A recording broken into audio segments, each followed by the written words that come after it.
la figura del presidente y también el poder del partido hegemónico, del PRI.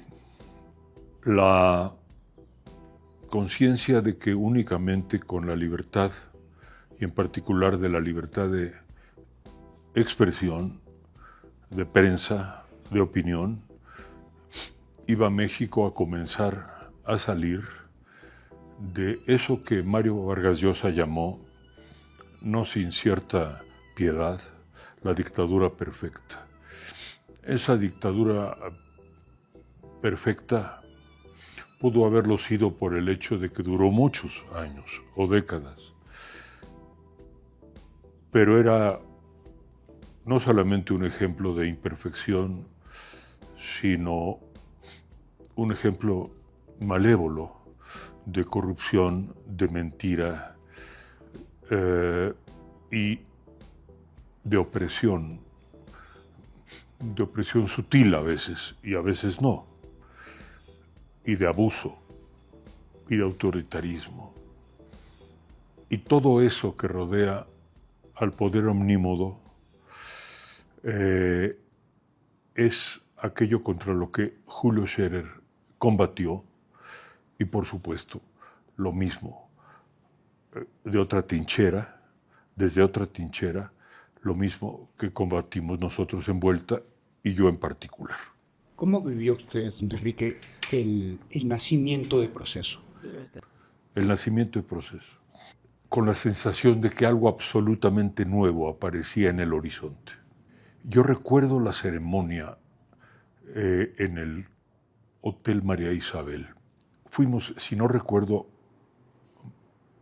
mal, Octavio Paz, Alejandro Rossi y yo. Quizá también Gabriel Said.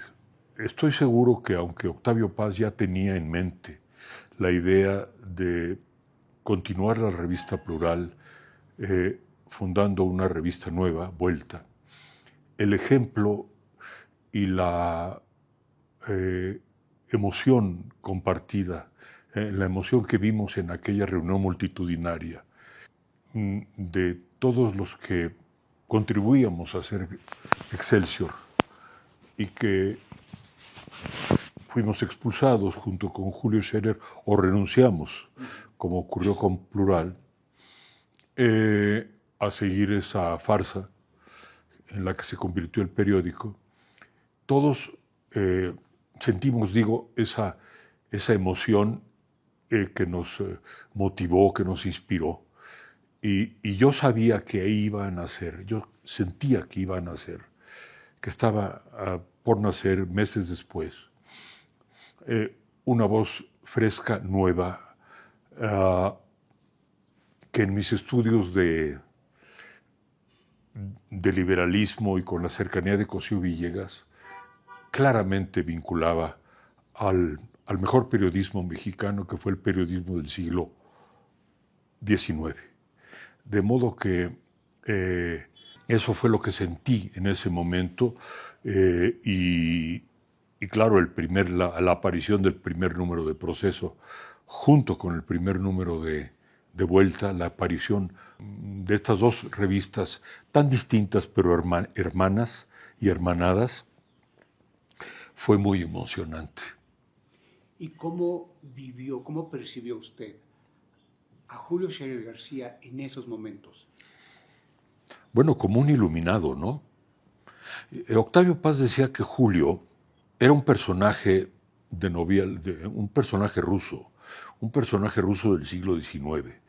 Yo no tengo la menor duda de eso. Es un personaje, es un iluminado, es un personaje parecido que tiene algo de Berdiayev y de Herzen y en cierta medida de los poseídos, ¿verdad? Pero no de poseído de un furor revolucionario, sino de un furor por señalar la verdad y revelar la corrupción, la putrefacción, la mentira, la opresión en el sistema. Un humanista. Un humanista. Humanista, desde luego, desde luego, y vaya que se ha abusado del término, pero yo creo que la caracterización intelectual de Julio Scherer es complicada. A ver, en primer lugar, creo que Octavio Paz tenía razón en cuanto a su temple, en cuanto a su carácter.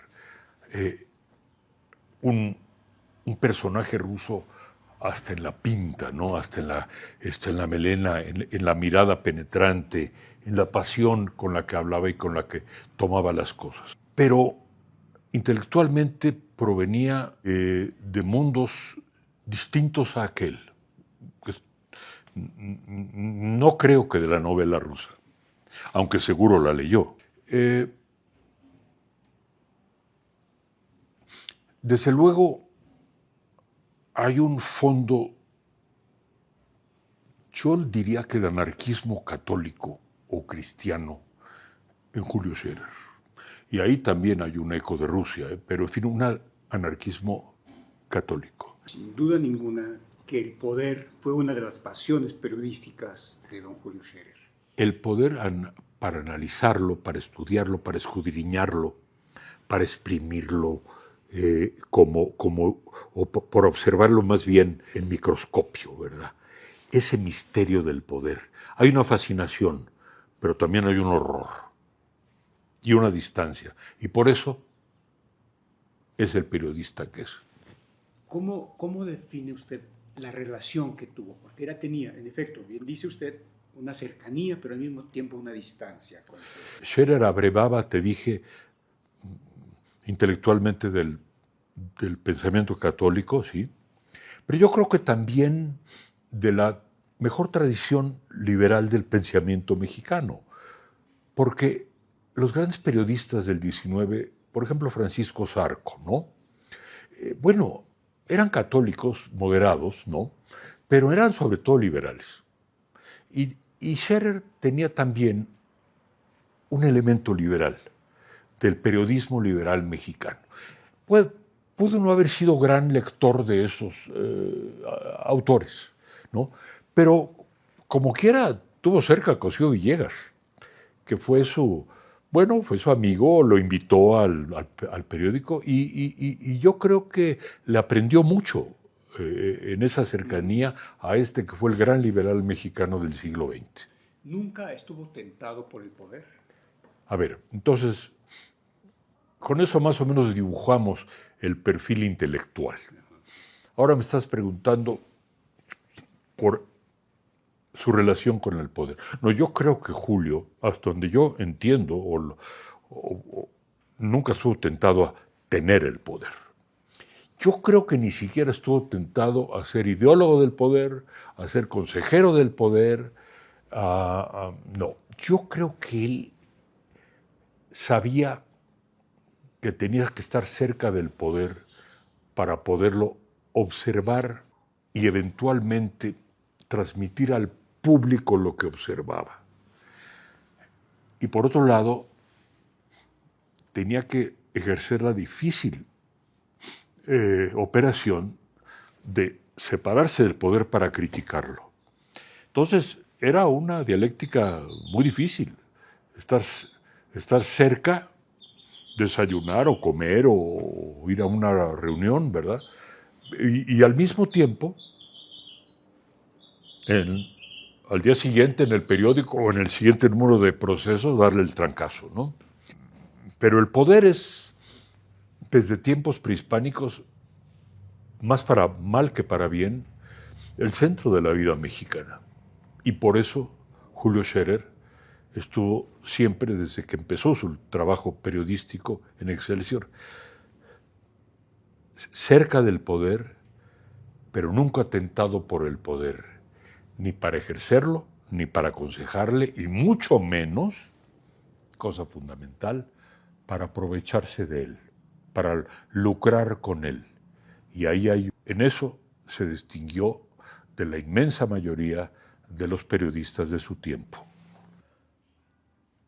Yo le conté que había visto a Colosio y el episodio de escribir aquel famoso discurso, en lo que algo tuve que ver en ese discurso de deslinde con Salinas. Fue un discurso muy valiente de Colosio. Y veíamos a Colosio muy atribulado, la competencia de Camacho, la sombra de Salinas, el movimiento zapatista, y a Colosio muy mortificado. ¿Cómo lo ves tú, Julio? Estoy muy preocupado por él y por consiguiente estoy muy preocupado por qué va a pasar con el país. Y entonces me acuerdo que me dijo, hablemos los dos con él, ¿no? Sí. Y los dos convinimos en decirle que debía considerar renunciar, porque no podía, porque era excesivo el peso que veíamos en la persona. Pero uno piensa, ¿pero qué había de más en nuestro temor mutuo? No, le teníamos afecto, sin duda, pero no era una amistad tan estrecha ni tan lejana, ¿no? Digamos, tan antigua, ¿no? Entonces, ¿por qué? Yo creo que era el ser humano torturado. Era el ser humano. El ser humano, ¿no? Y entonces, que renuncie, ¿verdad, Julio? Sí, yo es lo que creo. Yo lo voy a ver, me dijo. Velo tú, yo lo voy a ver. Yo no sé, estoy seguro que lo vio. Yo lo vi. Y yo le dije, hablé con Julio Scherer y yo solo te quiero decir que la presidencia es muy importante, pero mira a tus hijitos y tu esposa. Yo sabía que estaba enferma la esposa. Sabíamos, Julio y yo, pero no para sacrificar la vida, ¿eh? Porque, y Colosio tenía los ojos llorosos, esos bonitos ojos que tenía. Y un abrazo. No fue la última vez que lo vi. La última vez que lo vi fue con Octavio Paz, en una cena muy premonitoria, estremecedora, de lo que pasaría pocos días después. Pero Julio y yo coincidimos en eso, ¿no? ¿Qué fue en esa cena? ¿Qué pasó en esa cena con Octavio? No estaba Julio. Había un arpa. Estaba Scherer, Octavio con Marillo, Alejandro Rossi y su esposa. Estaba yo con Isabel Turrent, Laura, y Laura se llamaba, ¿no? Y Colosio y Luis Donaldo. Y debe haber sido el 15 de marzo. Y entonces dijo Colosio, trajeron un pastel. Y don Octavio, esto es para celebrarlo a usted, del día 31 que cumplió. Pero hombre, faltan 15 días. Sí, pero no sé cuándo lo volvemos a ver. No sé cuándo lo volveré a ver. Y nos quedamos. No sonaba como, sí, pero voy a estar muy ocupado, pero nos podríamos ver ya luego tarde en abril o más. No, eso nos dijo. Y se nos heló la sangre a todos, ¿no? Entonces yo no veo, yo me reunía volviendo a eso, con Julio, hablábamos de nuestras vidas, de las dichas, del amor y el desamor, de las alegrías y de los celos y de las pérdidas. ¿Julio Scherer es el periodista del siglo XX mexicano? El periodista, no me cabe la menor duda. Del siglo XX mexicano. No me cabe la menor duda. Ninguna duda. Y lo comenzó a hacer en los 50, lo fue sin duda en los 60, porque, a ver, en los tiempos de Calles, Cárdenas, Ávila Camacho, Alemán, Ruiz Cortines, incluso López Mateos, son los tiempos fuertes del sistema político mexicano. Y había el maridaje, se estaba construyendo el sistema político mexicano. con elementos muy positivos, hay que decirlo, ¿no? Digo, hubo paz, hubo prosperidad, hubo crecimiento, hubo orden, Institucionalidad. hubo sobre todo eso. Bueno, no, digo, los periódicos existieron, tampoco puede decirse que eran unas gacetillas, ¿no? Existió el Universal, existió Excelsior, existió luego Novedades, en fin, existieron. Y ser periodista en esos tiempos era un poco acompañar al sistema político mexicano. Desde el 68 ya no fue acompañar al sistema político mexicano. No podías acompañar eso. El presidente, en ese momento nació la verdadera prensa mexicana, que no fue la compañía, digamos, el periódico que acompañaba con elementos de crítica, pero acompañaba al sistema, sino frente al sistema y contra el sistema. Me acuerdo que Cosío Villegas escribió en 53 un ensayo muy importante que me viene ahora a la mente. La prensa mexicana es una prensa libre que no ejerce su libertad. 1953. ¿Pero por qué no la ejercía? Bueno, porque acompañaba al sistema y porque el país se estaba institucionalizando y porque, para decir las cosas con claridad, digo, tampoco era tan fácil oponerse a Cárdenas y a Ávila Camacho, ¿no? Sí era más fácil con Alemán, pero el país creció. Y Ruiz Cortines corrigió a Alemán y López Mateos era popular y el país avanzaba social, económica, políticamente. Qué bueno que no nací en ese momento, que nací en ese momento y que yo desperté en el 68, porque a lo mejor una generación antes no hubiera tenido esta actitud crítica que por fortuna tuve y tengo, ¿no? Entonces yo soy un, digamos, hijo del 68 en cuanto a la crítica del poder y cuál era entonces el periodista afín, ¿no? Julio Scherer. ¿Y cuál era el historiador afín?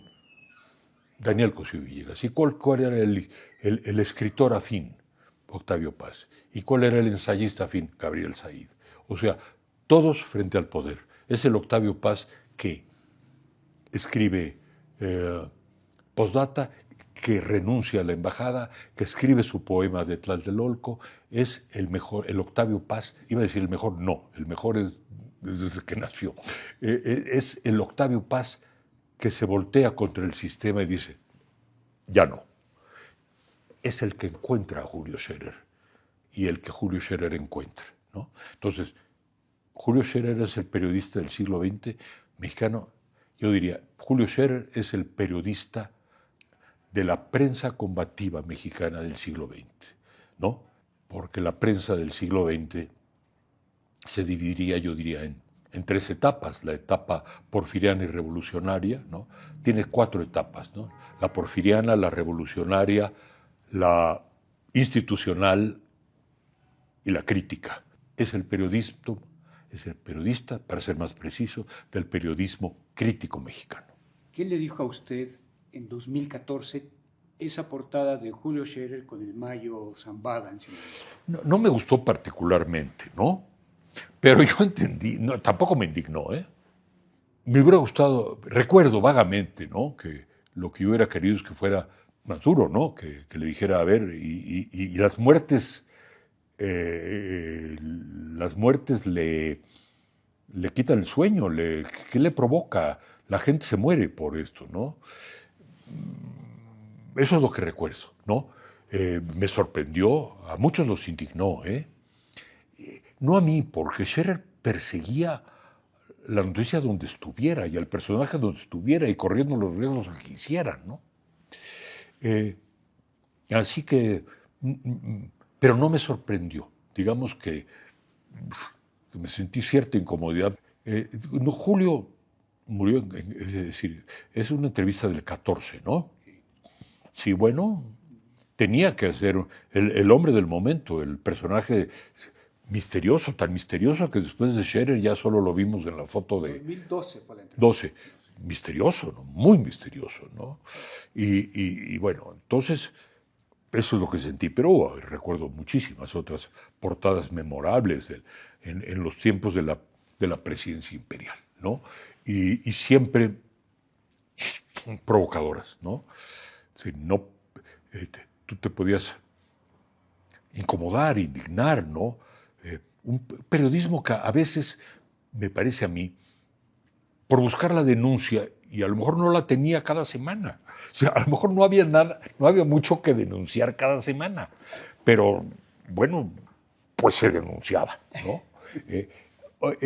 En cuanto a mis diferencias con él, quiero decirte que pasamos por toda la etapa de su cercanía con el subcomandante Marcos I, aquella etapa en donde hizo la famosa entrevista Televisa en 2001. con él, que fue una entrevista muy importante, notable, ¿no? Yo hubiera querido que siguieran esas entrevistas, ¿no? Y luego la etapa con López Obrador, que yo también sentí por poco tiempo una afinidad, una simpatía, como lo he escrito, ¿no? Yo me desencanté. Julio no, y tuvo y mantuvo esa relación por muchos años.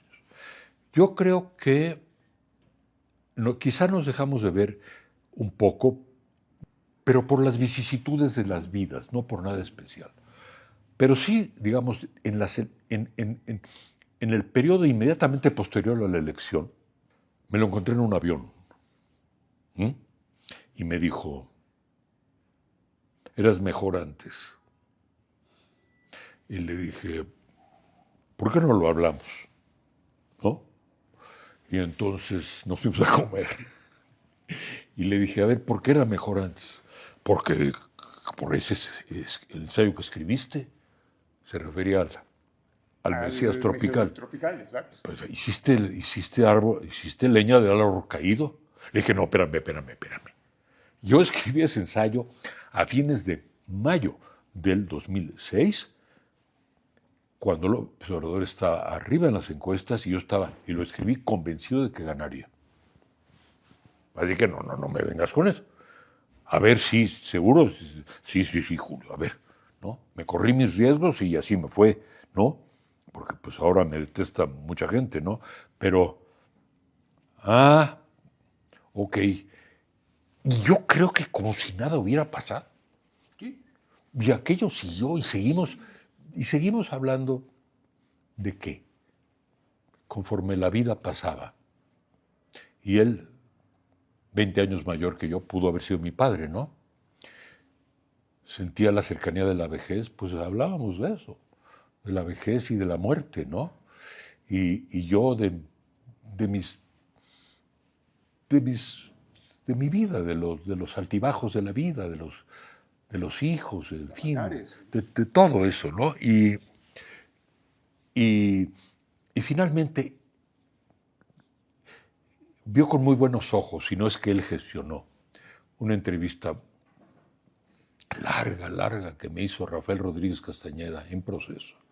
Yo creo que del 2014, ¿no? En donde me preguntó cuánta cosa te imagines, ¿no? Y yo le contesté también con gran franqueza, naturalmente. Y Julio estaba muy orgulloso de esa entrevista. Y hasta me dijo, caray, hombre, lo hubiéramos hecho tú y yo. Pero la hizo muy bien Rafael y siempre que yo le hablaba, me acuerdo. Julio, ¿cuándo nos vemos? Cuando tú quieras. Bueno, pues mañana, mañana, cuando tú quieras. La última vez, ¿cuándo nos vemos? Mañana. Oye, vamos al San Angelín, me dijo. Le dije, encantado. Y fuimos al San Angelín. Me estaba esperando, muy bien vestido. No llevaba corbata, pero un traje beige. Claro. Lo ayudaban a caminar entonces. Guardo fotos preciosas de ese encuentro. Guardo 4 instantáneas de que nos tomen una foto, ¿no? Y fue la última vez que lo vi. Y no lo dejé hablar de la muerte, ni de sus preocupaciones, ni de sus... No. Hablábamos y celebrábamos cosas. Acababa de... En fin, yo no recuerdo con precisión, pero estoy prácticamente seguro que no tocábamos nada de política, ¿no? Sentíamos desprecio por las cosas que estaban pasando, ¿no? Era 2015, tengo la fecha, y tengo la foto. Y yo solo le quería transmitir la gratitud del amigo, la gratitud del colega, la gratitud del lector. Como si por momentos, y esto es lo que yo quisiera transmitir hoy, ¿no? La gratitud de generaciones de lectores que nos formamos en proceso, porque encontramos en proceso el espejo, el testimonio que nos hacía falta para entender lo que nos quitaba la venda de los ojos. ¿Mm? Eso es lo que fue proceso.